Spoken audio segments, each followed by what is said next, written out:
De regreso con nuestro programa para entrar ya de lleno en materia, y Rodolfo propuso un tema bien interesante. Rodolfo. Bueno, Víctor, el otro día estábamos hablando, a ver, ¿de quién era? De Raquel Welch. Estábamos hablando de Raquel Welch y su icónico afiche de la película 10.000 años atrás. Y, y te comenté que podíamos hablar de los afiches. Y siempre decimos, mira, lo podemos hacer en un siguiente capítulo. Y yo creo que esta es la primera vez, Víctor, en la historia del programa en que cumplimos esa promesa y hablamos de algo que dijimos que íbamos a hablar. No, sí, hemos hecho también, hemos hablado de cosas que dijimos. A lo mejor nos demoramos, pero sí. Mira, el cartel es súper interesante el tema porque ya alguna vez lo tocamos hace muchos años cuando estábamos en UCB con Karen Piace, pero es muy entretenido porque por la historia del afiche. O sea, no sé si tú quieres agregar algo antes, Manuel. No, o sea, es que lo que pasa es que son muy icónicos y es bastante interesante ver la historia porque partimos teniendo carteles desde que son hechos totalmente a mano hasta obviamente los que ya son con tecnología y eso es una historia muy bonita desde las pinturas porque eran pintados realmente así a mano alzada, ya hasta hasta las grandes composiciones de carteles que tenemos hoy en día gracias a la tecnología. Bueno, el primer cartel de cine, propiamente tal, data de la primera exhibición de cine, porque ustedes saben que los hermanos Lumière eran comerciantes al 100%, al 1000, digamos, porque ellos sacaban plata a las piedras.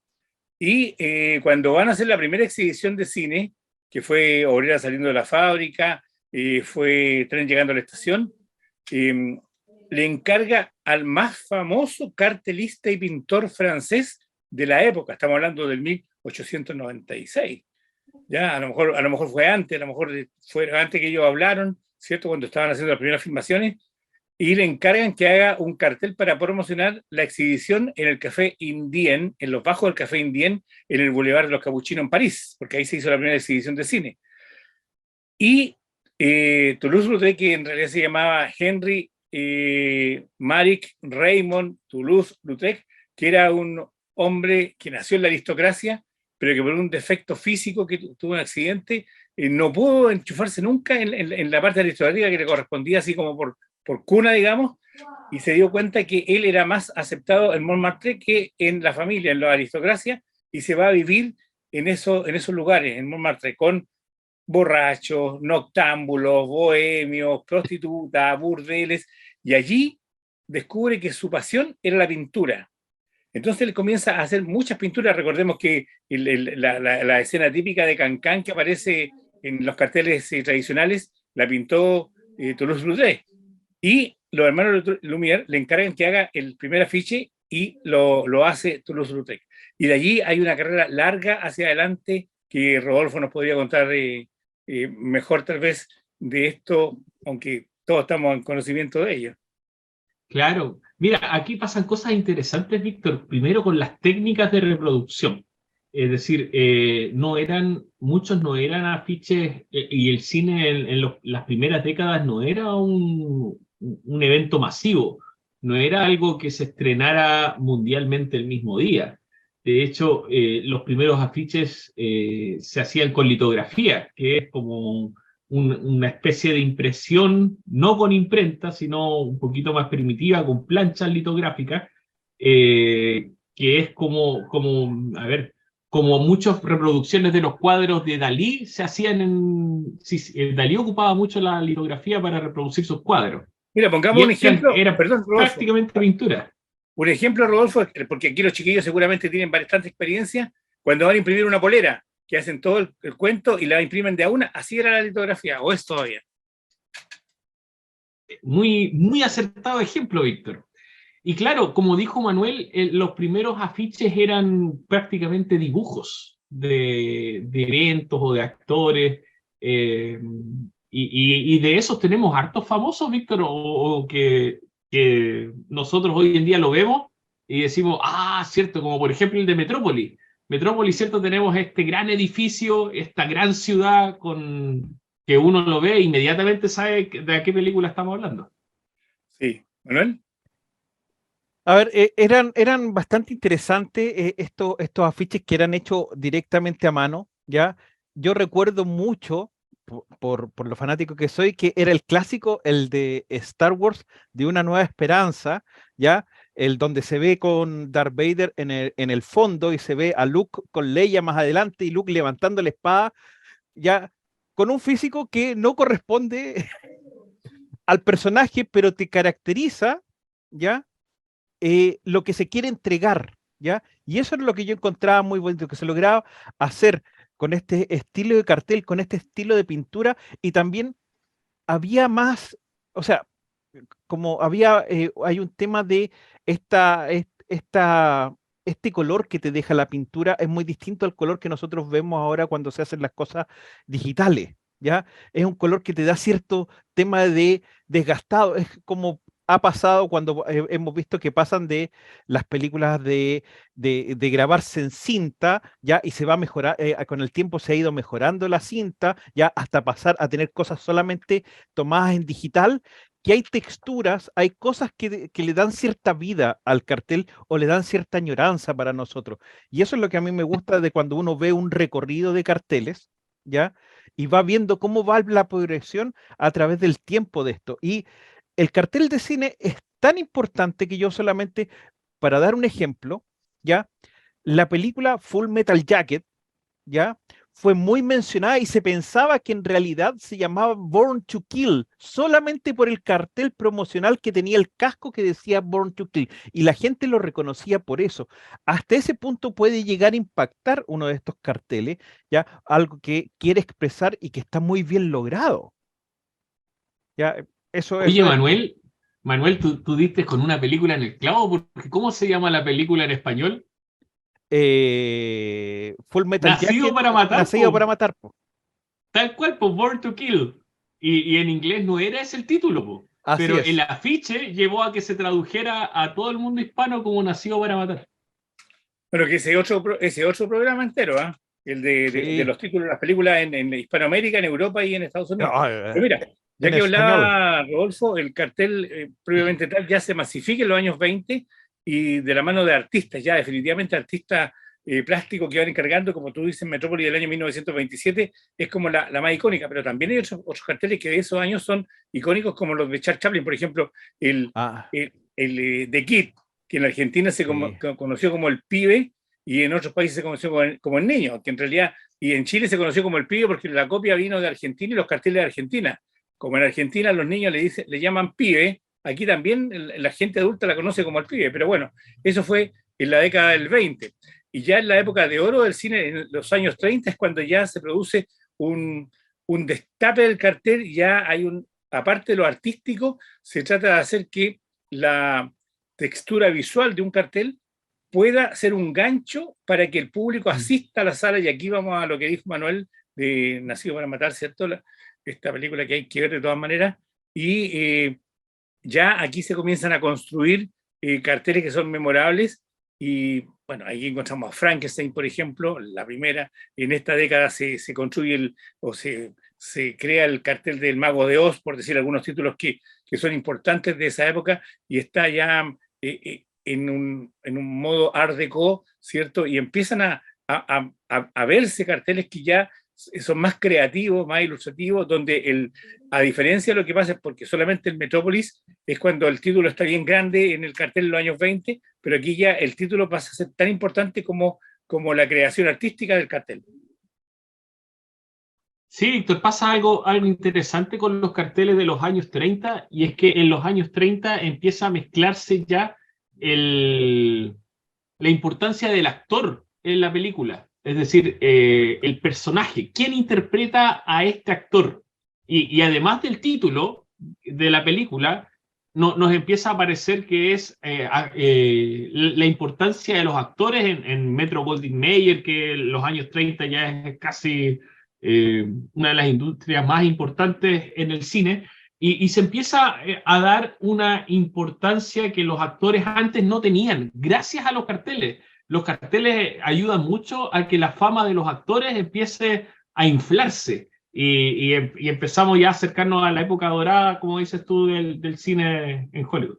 Y uno de los últimos carteles importantes ya, pero estamos en una etapa de transición de la década del 30, es Lo que el viento se llevó, película del año Por 39, supuesto. donde aquí ya claramente queda de manifiesto lo que tú dices, Rodolfo, porque primero el título está en un lugar destacado, en el tercio superior del cartel. En la parte central, digamos, está la clásica escena cuando Red tiene en sus brazos a la protagonista, obviamente. Y en la parte, digamos, en el tercio inferior están los nombres de los actores más importantes. Y también por la importancia que tenían, no dentro de la película, sino que por la importancia que tienen en cuanto al casting, en cuanto a lo que cobraron, en cuanto a la fama de ese Correcto. momento. Por eso que va Clark Gable primero y después viene Vivian Lee. Y también, ojo, también en algunos carteles era muy importante el director. Recuerda que en el cartel de Apocalipsis Now, el primero que aparece arriba es Francis Ford Coppola Sí, en aquí, el pero cartel. en lo que el viento se dio no podría haber Ah, puesto el director, correcto. porque ese otro programa tú sabes que lo que el viento se dio Un, tuvo un- un 6 o cartel 7 directores como Sí, para sí, pues, pa 7 directores. que se iban, renunciaban, lo echaban. Bueno, eso es eso verdad. pasa más o menos con los carteles. Ya en los años 40 definitivamente hay un tema más elaborado, hay una tipografía distinta, hay una creación artística, hay una búsqueda, y ahí ya hay películas que pasan a ser carteles icónicos y que en este momento están muy bien valorados. Por ejemplo, hay 2 carteles que en este momento recuerdo que son, por un lado, Casablanca, Por Humphrey supuesto. Bogart, Ingrid Bergman, ¿cierto? Tomándose las mejillas, ¿cierto? Con Casablanca en el tercio inferior, pero no en la forma apaisada, sino que increciendo, ¿cierto? Y el otro cartel que es importante esta época, para mi gusto, y que es recordado, no es que sea importante, son todos importantes, es Gilda, ya con Rita Hayworth, donde sale ella, dividiendo entre el cartel en la parte Sí, a la derecha del cartel, ¿cierto? A la izquierda del espectador, de cuerpo entero, que es el vestido que ella luce cuando está cantando, ¿ya? correcto. En el cabaret.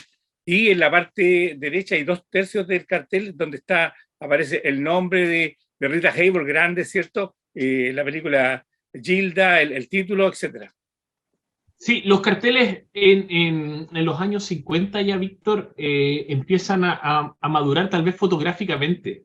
No sé si tiene que ver con cómo se concibe el arte, pero me da la impresión de que tienen una composición más artística que simplemente mostrar a los actores en una escena o recrear una escena de la película. En los años 50 ya empieza a como desaparecer esa recreación del fotograma y empieza a haber una composición nueva en los carteles, como una anticipación a la película o como dices tú, tal vez simplemente la sensualidad de Rita Hayworth en el Ya. cartel de Gilda y empieza a explotar otras cosas el cartel. Bueno, bueno, ahí también tienes para otras cosas que van asociadas al cartel o cómo se ve, cómo se vislumbra, porque a Rita Hayworth no por nada se la pone de cuerpo entero, pues se suponía que era uno de los cuerpos más famosos de la época. Recuerda que hay una frase muy famosa de la misma Rita Hayworth que decía que todos los hombres soñaban con dormirse con Gilda y no sabían que al otro día se despertaban con Rita, ¿no? O sea, ahí más o menos para que te des cuenta. Y eso también se toma en cuenta a la hora de que los diseñadores hagan los carteles.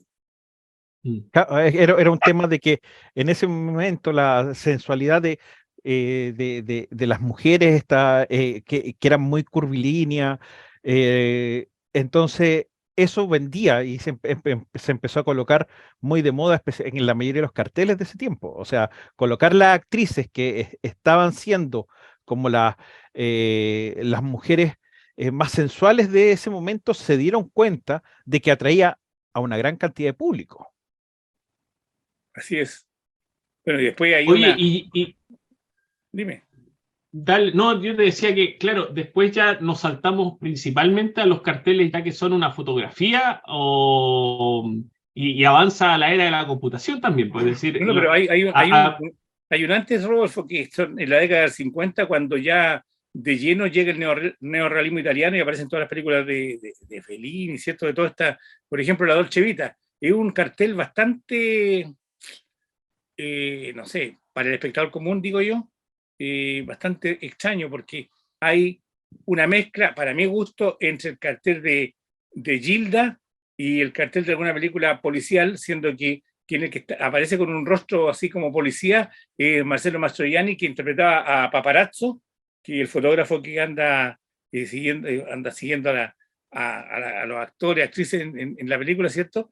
Y en el lado contrario aparece está como un símil de Gilda, incluso con el vestido. Entonces, eso es complicado, digo yo, como para esos carteles, porque aparece con una nueva forma.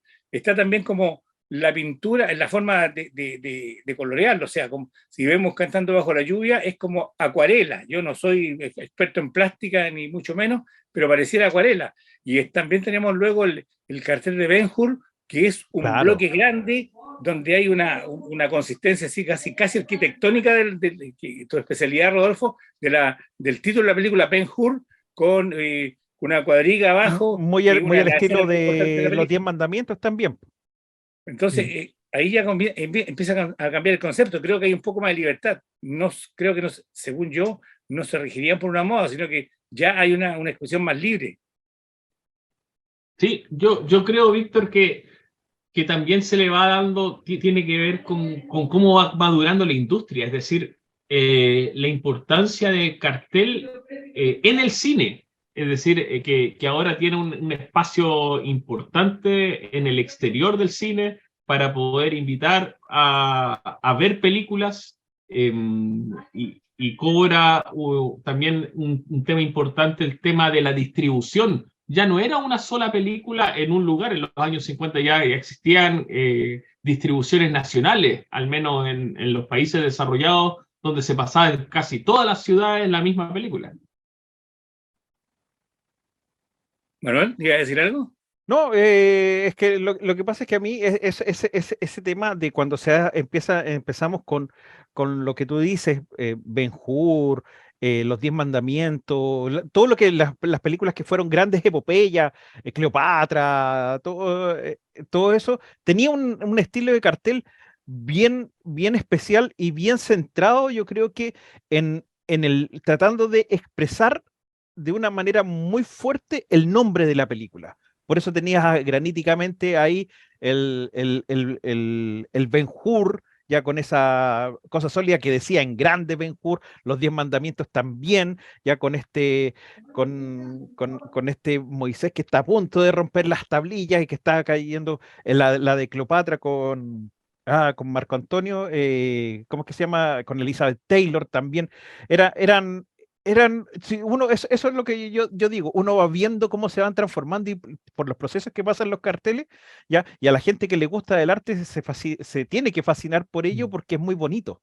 Pero en Cleopatra claramente se destaca a Elizabeth Taylor, porque Pero por el supuesto. cartel tiene la imagen de Cleopatra, pero Cleopatra es Elizabeth Taylor, y lo que se destaca en el afiche es a Elizabeth Taylor. Pero fíjate que más adelante y en la misma década hay como algo más ecléctico. ¿Por qué? Si vemos el cartel de Desayuno en el Tiffany's, ya Audrey Hepburn, mirémoslo de frente, al lado izquierdo está Audrey Hepburn, de Pietro también, ¿cierto? Vestida de negro, con un cigarro en una de estas boquillas largas que tenían, si no mal no recuerdo, no me acuerdo qué mano, pero tenía como que afirmando la boquilla por aquí, y en la parte central del cartel, Audrey Hepburn en negro, ¿cierto? Y luego abajo, Desayuno en el Tiffany's. Correcto. Y si tú te das cuenta, posteriormente, cuando hacen La Pantera Rosa con Peter Sellers, copian un poco el modelo de Audrey Hepburn, claramente, aunque La Pantera Rosa sale rosada, pero ahí hay una cosa como... Pero es la idea. Es la idea, claro. En la misma Audrey Hepburn, en otra película de comienzo de los 60 que se llama Vacaciones en Roma, con Gregory Peck, es una cosa totalmente distinta, ¿ya? Porque ahí aparece la pareja mirándose a los ojos, ¿cierto? Y ella con la cara levantada y como que se van a dar un beso. Y ahí aparece en grande, en un fondo rojo con letras blancas, dice Vacaciones en Roma. Si tú vas más a hilar más fino, aparece Hitchcock con Psicosis, y hay una cuestión distinta, es como son vidrios quebrados, así con Psicosis, una mano. Y el cartel de Vértigo, que es bien correcto, es bien llamativo. Entonces ya como que hay una mayor libertad de los diseñadores, Rodolfo, no sé. Sí, a mí me gusta harto ya la década de los 70 y los 80 en que nos volvimos efectivamente creativos. Es decir, por ejemplo, el 79, 80 salió Alien y Ah, era sí. la eclosión del huevo, ¿no? El cartel. Y no te decía mucho, sino que se veía este huevo, te decía alguien abajo, este huevo que está empezando a eclosionar, y nada más. Bueno, ahí tocaste una película que a mí me fascina. Yo solamente quiero nombrar una mención honrosa al cartel de Chinatown de Jack Nicholson, ¿ya? Porque es precioso. Es precioso. El arte que ocupan ahí es increíble. Pero volviendo al tema de Alien, claro, pues ahora pasamos a un concepto ya más que te deja, que te está tratando de llamar la atención, yo creo que es ese concepto de cartel, a invitarte a ver quiénes están participando, sino que atraerte por qué está pasando, por qué va este huevo, a qué va Claro. referido. La expectación. Correcto. Porque ahí no se mencionan los actores, ni Ridley Scott, me imagino, aparece el huevo nomás, o lo que yo recuerdo, y el título nomás. Pero Correcto. ese me parece que no es el cartel final, es el teaser. No, es uno de los carteles, apareció como Sí, cartel, al es que igual recuerda que, que, no sé, por lo menos en la época actual y desde los años 90 adelante, hay como, cada película tiene como 4 o 5 carteles. Primero aparece el teaser, que en el caso de Alien fuera un cartel verde con una línea y aparece algo así como que está saliendo. no, pero Y nada más. en el final se ve alguien en la parte superior, en el tercio superior, y el huevo ocupando los otros dos tercios y está como a punto de abrir, así está como eclosionando. Ese es el cartel de Mm. Alien. El otro que Oye, a mí pero. también me llama la atención, que juega mucho con las luces, que es increíble, el del Exorcista. Ah, Claro, sí. yo justo te iba a mencionar ese, porque el sacerdote enfrente de la casa, iluminado por la ventana del segundo piso, y el sacerdote en negro, con el farol, no, espectacular, espectacular Es ese una cartel. composición hermosa esa. Sí, de todas maneras, yo creo que ahí está, juega lo creativo, juega el color, juega el diseño, juega lo que quiere transmitir el creador del cartel, porque además si tú ves esa imagen, te imaginas cosas como malas de inmediato, ¿ya? Sí, Esa luz tenue, y qué es lo que usa después, aunque digan que no, porque lo dijeron en Archivo Secreto X. ¿Ya? Cuando es la correcto. presentación, no era cartel, pero era presentación, pero es más o menos lo que buscaban. Ujú. Sí, carteles que jugaban mucho con la sombra. El otro que también hace lo mismo es de La Naranja Mecánica de Kubrick, ya que es una composición también casi llegando un poco a lo abstracto, pero dice mucho A de lo la película. psicodélico, A lo psicodélico dice mucho de la película todo el cartel. O sea, el cartel en sí, con, cuando con uno el ojo después, ahí flotando. sí, termina de mirar, de ver la película y mira el cartel, uno entiende completamente el cartel a través, la película a través del cartel. Sí, Sí, pero hay otros carteles que, por ejemplo, tienen marcadamente una escena y qué es lo que se va a recordar después de ver la película, más que engancharse con la película misma antes de ella. Por ejemplo, ¿Ya? El Resplandor. Ah, sí. Torrens, por ejemplo, cuando ha terminado de romper la puerta con el hacha y se cae la tabla y mete la cabeza y le dice, o algo así, y va a meter la mano para abrirla. O sea, esa es la escena del cartel que tiene la foto de él, de esa escena, pero abajo en blanco, totalmente despegado de lo que podría ser la escena, el A. Kubrick, nombre de Stanley Kubrick, y después El Resplandor, no aparece el nombre de Jack Nicholson, por ejemplo, ni por casualidad, pero aparece esa escena. Pero tú lo vienes a reconocer cuando saliste de la sala o cuando viste la Correcto. película. Después sabes lo que pasa y ya se te hace icónico después, no antes. No antes como otras películas que tú podías ir por la escena. Como por ejemplo cuando Manuel estaba chiquitito así y quería ver los Goonies y ya sabía de qué se trataba más o menos por el cartel, ¿no, Manuel? Sí, pues sí, porque ahí salen todos los chicos ahí como subiendo. Es que hay dos carteles, me parece que hay dos carteles, ya una que se ven como subiendo, ya y se ven y está tomado como en picado, ya, sí. y está el otro que está como de lateral así, donde están ellos dispuestos hacia arriba también como en una cueva, que se ve en una cosa así. Y obviamente. Es que ahí empezamos a hablar de Spielberg. ET es un cartel que uno no Sí, puede dejar de lado. Es decir, ET tiburón. Es decir, sí. esa niña nadando arriba y abajo en el tercio inferior aparece la cabezota del tiburón que se la va a comer. Esa cuestión Rodolfo, era... pero tú hablaste de ET, pero fíjate que ET es tan icónico el cartel que luego es el símbolo de Mm. una compañía de película. O sea, es tan icónico esa escena, la de la bicicleta, ¿cierto? Volando, que se tomó como el logo de la empresa. Sí, y ET también tiene el teaser que tú dices, el primer cartel, que es donde se está tocando los dedos. Está el Ah, dedo del sí, niño con el dedo de sí, ET, ya, que eso obviamente, ese tema no solamente está sacado para rememorar o para saber qué está pasando, porque la mano es extraterrestre, sino que te da una pequeña idea de la clásica pintura que está en la Basílica de San Pedro, donde está el hombre con Dios a punto de tocarse. Entonces, juegan un poco con eso también. sí. Oye, pero ya llegando más hacia el 2000, se quita el 2000, yo le voy a contar a ustedes que habíamos hablado de 3 bloques, ¿cierto? Con distintas cosas, recomendaciones, y les puedo contar que vamos en los 20 y tantos minutos. Ya, para Eso variar quiero nos aclarar, pasamos.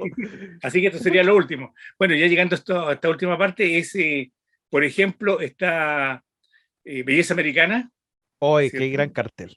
Es un cartel que Ese es el del ombligo con la rosa, el ¿cierto? ombligo, pero Correcto. que no dice nada, es la parte central de un cuerpo donde se ve un ombligo, una mano y una rosa, nada más, Ujú. y en el tercio superior, American Beauty.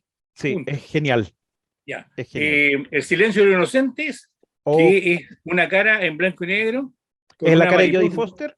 claro, pero que tú cuando lo ves de repente no sabes quién es, Correcto, una mariposa, cigarra, ¿cierto? Que tapando no su tiene, boca. claro que no sabes qué pasa, pero cuando ya va en la última parte de la película, sabes por qué está claramente Sí. ahí. Y el último, que es más icónico de todos, que tú ves la imagen y ya sabes que Jack se va a morir congelado en el mar del Norte, es Ajá, Titanic. Titanic.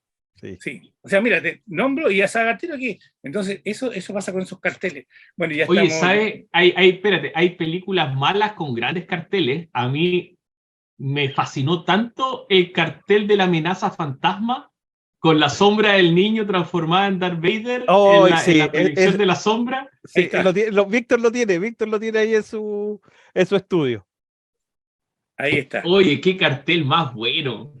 Y bueno, los Sí, pero carteles a veces carteles. nos engañan. Ya que hablaba de carteles, bueno, mira, aquí hay una muestra de carteles, o podríamos ver una muestra de carteles de películas malísimas, pero con unos carteles extraordinarios que atraían sobre todo adolescentes. Candy, película del año 71, una película norteamericana que hacía debutar a Ewa Aulin, que era una artista sueca que tenía 17 años, entonces, y con un reparto estelar, pero la película muy mala y el cartel te invitaba a verla. Malicia con Laura Antonelli, Pecado Venial con Laura Antonelli, o sea, ahí tenía un montón de carteles que Sí. podríamos hablarlo en unos 3 o 4 programas más.